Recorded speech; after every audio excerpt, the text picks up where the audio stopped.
Sebelum kita mulai acaranya, cuma mau bilang kalau bisa kita mute suaranya selama Sunda ngajar. Dan kalau ada pertanyaan selama itu, silahkan langsung di-post di kolom chat, ya.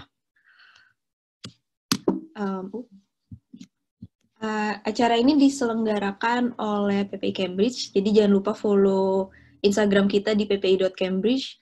Di situ kita akan update event selanjutnya, dan juga pas event, juga berbagai macam informasi dari kehidupan di Cambridge, gimana belajar di Cambridge, dan juga berbagai macam informasi seperti beasiswa dan tips-tips masuk university di Cambridge.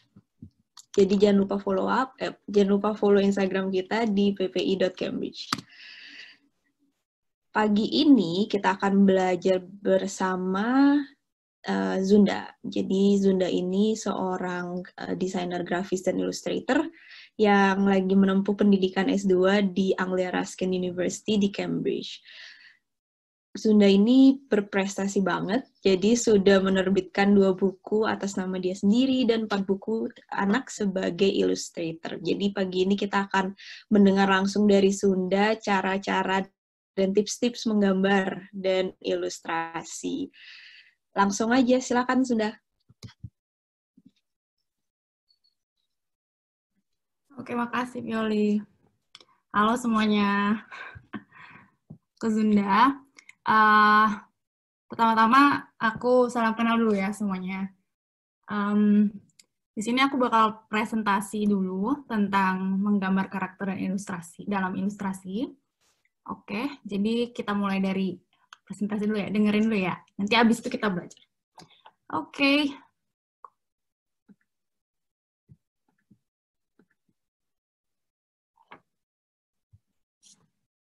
Udah dapat semua ya? Oke. Jadi, di sini aku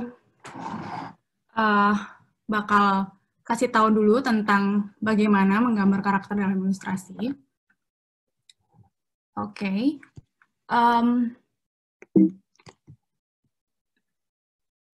Jadi pertama-tama ada yang masih ingat nggak sama unsur-unsur penting dalam menggambar? Pasti biasanya tuh udah belajar kan dari awal sama guru-guru di sekolah tentang unsur-unsur yang paling dasar dari menggambar. Ini titik, garis, sama bidang pertama-tama. Terus habis itu kita bakal ketemu sama bentuk, habis itu tekstur, terus warna, gelap terang. Terus akhirnya kita belajar tentang dimensi atau ruang. Semuanya bisa lihat ya? Oke. Terus mari cari tahu tentang menggambar karakter. Karena karakter ini sangat penting, apalagi dalam pembuatan sebuah buku. Khususnya kalau saya sendiri kan tentang buku anak. Jadi karakter tuh harus dibikin sedemikian rupa biar semeyakinkan mungkin agar anak-anak atau pembaca bisa relate sama buku yang kita ceritakan. Terus jadi sederhananya itu, karakter ini adalah penciptaan tokoh imajinasi yang meyakinkan dalam gambar kita. Sini aku bikinin tokoh imajinasi aku. Oke, tips nomor 1 itu perbanyak referensi gambar. Perbanyak referensi gambar ini bisa bermacam-macam. Kita bisa lihat dari internet, YouTube, video, atau kita bisa lihat langsung objeknya. Atau kita bisa sering bilang observational drawing. Karena karakter ini biasanya menyangkut sama satu objek yang kita pilih. Oke. Terus yang kedua, karakter itu sama seperti kita sendiri, karakter itu butuh emosi. Jadi, otomatis kita harus belajar bagaimana memunculkan emosi tersebut dalam gambar. Terus juga main-main sama bahasa tubuh mereka. Kalau di sini ada. Aku kasih contoh. Oke, selanjutnya. Terus yang paling penting juga itu, karakter itu, dia cuma bukan butuh emosi sama bahasa tubuh aja, mereka juga butuh kehidupan sekitarnya. Jadi kayak keluarganya kayak gimana, atau hobinya kayak gimana, atau juga tentang kondisi rumahnya kayak gimana, lingkungan sekitarnya. Jadi, ini juga penting dalam karakter. Terus, kalau dalam ilustrasi gimana sih karakter ini? Penting nggak sih? Karena ilustrasi itu basisnya adalah narasi visual, jadi ilustrasi sering dipakai buat mengilustrasikan berita, atau koran, atau juga dalam buku juga, atau dalam komik. Karena udah terlalu banyak ya sekarang, tempat wadah buat kita bisa dibilang ilustrasi, karena ilustrasi sudah sangat luas. Jadi sekarang aku sempitkan dalam buku, tapi semuanya bisa sih ini. Oke, jadi karakter itu dibutuhkan sebagai jembatan pembaca memahami sudut pandang cerita. Jadi apapun cerita yang ditaruh di situ, mereka tetap butuh karakter. Karena pembaca butuh memahaminya secara personal. Oke. Jadi kalau buat ilustrasi, kita butuh buat eksplorasi proporsi paling enggak.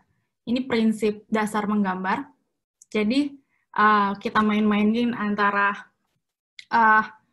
karakter utama sama karakter lain, atau karakter utama sama kondisi dalam sekitarnya. Kayak semacam sama rumahnya, atau sama binatang peliharaannya. Itu kalau kita main proporsi itu ukuran ya, ukuran. Jadi dengan kayak gini kita bisa otomatis bisa menceritakan sesuatu, kayak di contoh gambar ini. Atau juga habis itu kita anggap karakter berada dalam potongan film. Terus kita main-main sama komposisi.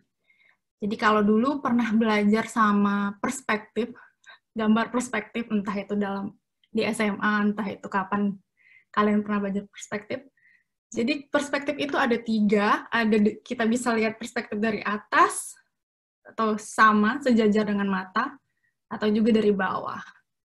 Dan kalau misalnya dalam ilustrasi, kalau kita memilih salah satu dari perspektif ini, kita bisa menceritakan sesuatu. Di sini aku kasih contoh. Contoh, kayak kalau di dalam scene ini kayak gini, atau dalam scene yang kedua kayak gini. Oke, selanjutnya. Oke, tips terakhir, jangan berusaha meniru gaya gambar seorang. Nah, ini yang paling penting banget, karena biasanya karakter, ilustrasi itu kayak identik sama, aku punya idola nih, gambar idola aku, kayak misalnya kita ngefans sama satu artis. Jadi kita cenderung meniru kayak apa teknik yang dipakai, atau apa semacam alat gambar yang dipakai, alat mewarna yang dipakai. Bahkan kadang kita tanpa sadar meniru cara mereka mengkomposisikan. Nah, ini yang paling kalau bisa dihindari. Berkreasi aja dengan karakter sendiri, jangan takut salah, dan pasti nanti dapatnya karakter dan ilustrasi yang sama-sama kuat. Oke. Jadi sangat singkat. Mending langsung aja kita menggambar bersama ya. Aku akan stop screen sharing. Jadi aku bakal kasih limit 5 menit waktu buat masing-masing teman-teman. Challenge ya. Pilih objek yang kalian suka, entah itu dalam imajinasi, atau apa yang kalian lihat sekarang, atau kalian bisa lihat juga buka aja sesuatu di internet, tapi jangan karakter yang sudah jadi. Jadi kayak semacam objek yang mati. Tapi juga bisa animal juga bisa, boleh. Oke. Udah siap semua? Sudah. Oke. Kita mulai ya. Sini aku juga ikut deh. Ikutan. Kita mulai ya.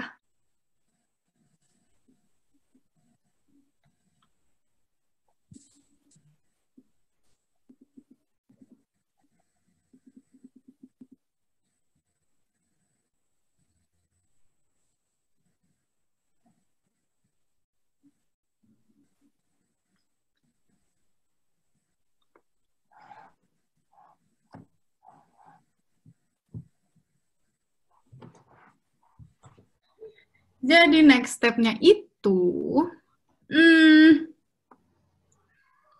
kita mesti bikin emosi ke benda-benda ini.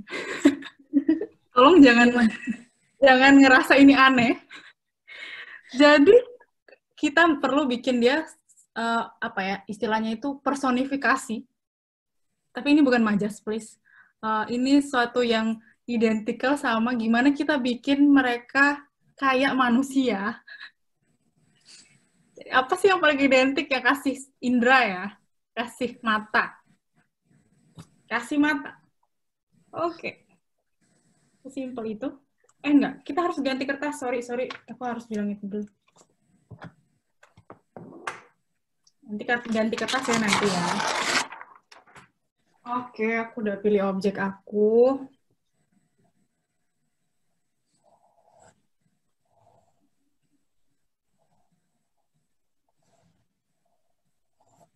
Nah, kalian kasih karakter ini, kita bikin personifikasinya. Kasih mata, tangan,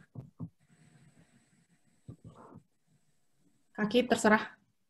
Mau tangan atau kaki, mau ada kakinya atau enggak, terserah. Oke? Dalam 5 menit, coba bikin 3 gesture. 3 bahasa tubuhnya. Boleh? Udah kayaknya. Boleh tuh. Hah? Udah ya? Udah. Oke, sekarang kita pindah ke next step. Next step-nya itu adalah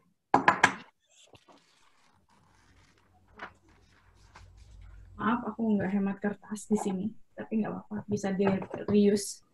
Oke, selanjutnya itu kita perlu profiling.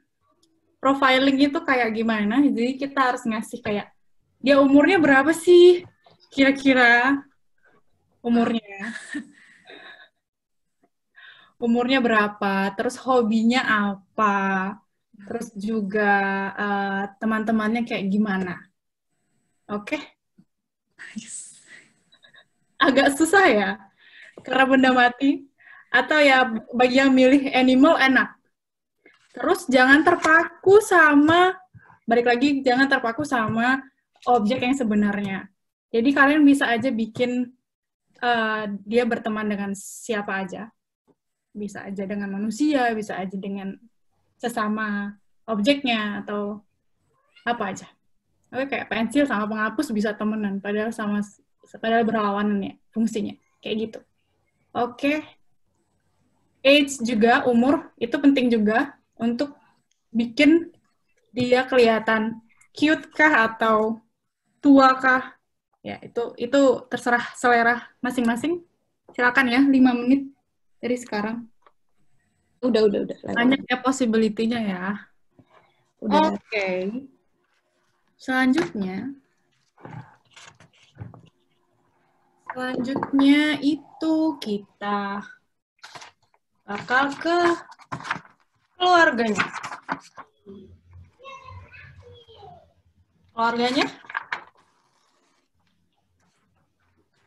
Kita bakal bikin keluarganya si objek yang kita pilih. Jadi terserah mau dibikin keluarganya kayak gimana. Kita bikin family picture aja ya, biar lebih gampang. Oke? Apakah ada ayah dan ibunya, atau maunya sama neneknya, boleh. Atau maunya sama sisternya juga boleh. Atau mau sama adiknya juga boleh. Oke. 5 menit ya. Bagus banget ya. Ini Bibi sedotan. Udah ya, 5 menit ya. Waktunya habis. Mari kita ke next step. Step selanjutnya adalah membuat rumahnya. Ya, selanjutnya adalah 20 menit session. Di sini kita bakal nyoba. Jadi sebenarnya kalian tuh selama ini tuh udah illustrating a scene sih.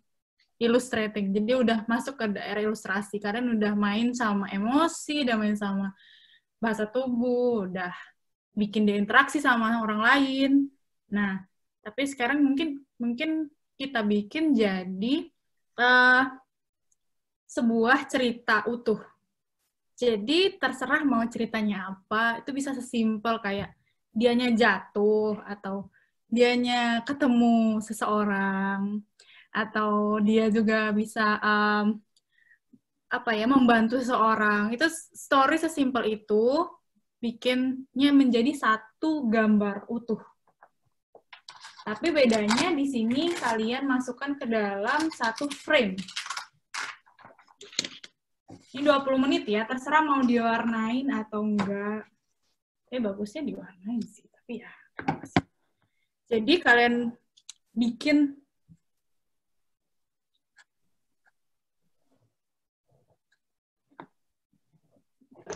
frame dulu. Nah, di dalam sini kalian coba komposisikan. Masih ingat nggak tadi sama proporsi sama komposisi?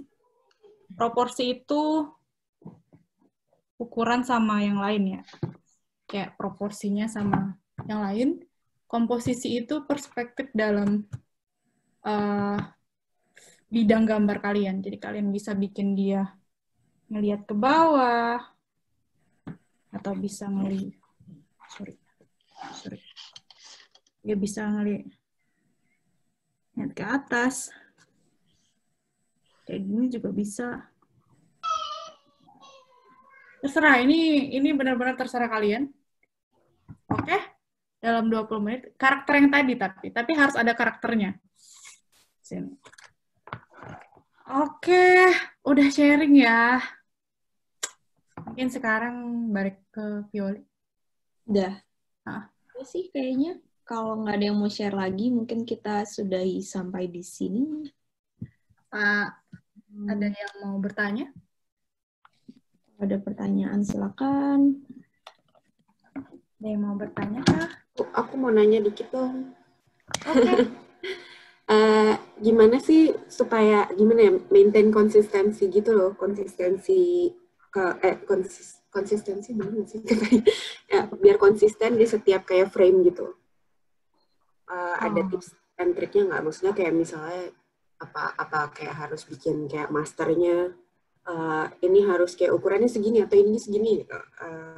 Atau kayak gimana ya, maksud aku supaya setiap frame tuh konsisten bahwa ini tuh karakter yang kita karakter yang sama.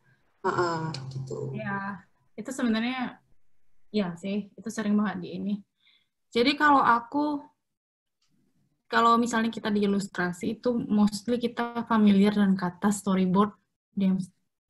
Familiar dengan kata storyboard nggak?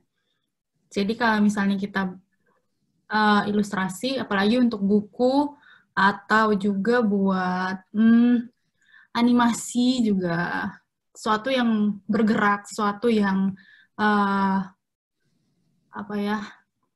agak lumayan panjang ceritanya, itu kita biasanya pakai storyboard untuk bikin kayak semacam simulasi buat proporsi komposisinya masih tetap konsisten. Iya, kalau buat aku sendiri. Terus itu kalau buat buku juga itu ada yang namanya dummy. Atau kalau misalnya di animasi mungkin semacam prototype gitu ya, video.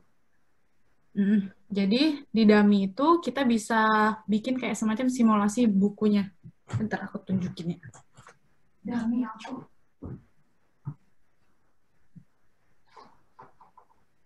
Jadi tuh ada dummy kayak gini. Ini karya. Oke. Karya di kampus. Nah, jadi dummy. Jadi dummy ini bisa apa aja. Jadi kalian bisa simulasikan sebagai buku. Jadi habis itu dibikin dummy-nya kayak gini. Storyboard biasa itu kalian bikin tinggal kayak semacam bentar. Aku tunjukin aja ya, share screen ya, bentar ya. Biar lebih jelas.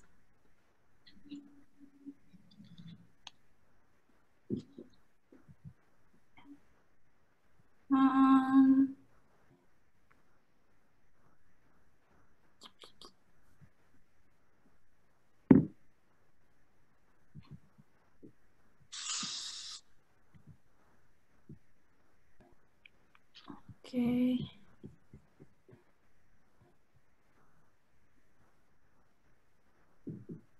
Di mana ini share screen-nya? Oke, aku share screen. Sip. Bisa kelihatan nggak ini? Kelihatan. Kelihatan nggak? Jadi kalau misalnya buat karakter kan, nah ini bikin kayak semacam panel kayak gini. Jadi ini bisa kayak semacam simulasi, jadi semua karakter, semua ini kita bisa mainkan kayak mana komposisinya, proporsinya dalam panel ini. Seakan-akan ini buku yang bakal dipublish. Kayak gitu. Jadi sketch baru nanti dibuat yang detailnya per frame gitu ya? Nah, abis kayak gini kita bisa upload aja salah. Maksudnya bisa ditaruh di scan maksudnya, habis di scan kita bisa bikinnya kayak gini, di print maksudnya. Jadi kayak gini. Jadi kita bisa lihat kayak simulasinya kayak gimana nanti pas udah selesai. Kayak gitu. Oke, terima kasih. Ya, sama-sama. Nah. Jawab nggak? Jawab kan? Menjawab. Oke, stop share. Kalau nggak ada pertanyaan lagi, kita foto dulu kali ya. Coba mungkin sekarang fotonya pakai gambar kali, biar nanti aku screenshot, biar lucu. Silakan semua. Ya aku nggak bisa dong. Sudah. Ya, sudah semua. Bentar. 1, 2, 3.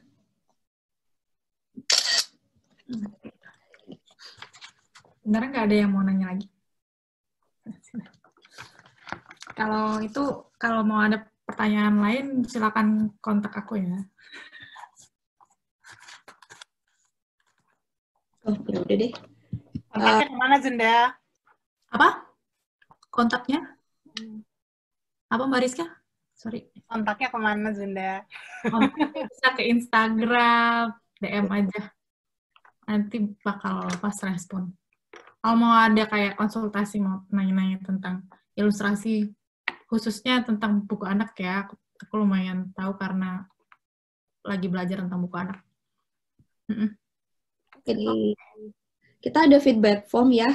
Aku udah post di grup chat kalau minta tolong diisi biar kita bisa improve juga. Terus kalau nggak ada pertanyaan, udah sih sampai sini aja. Thank you semuanya udah hadir dan berpartisipasi.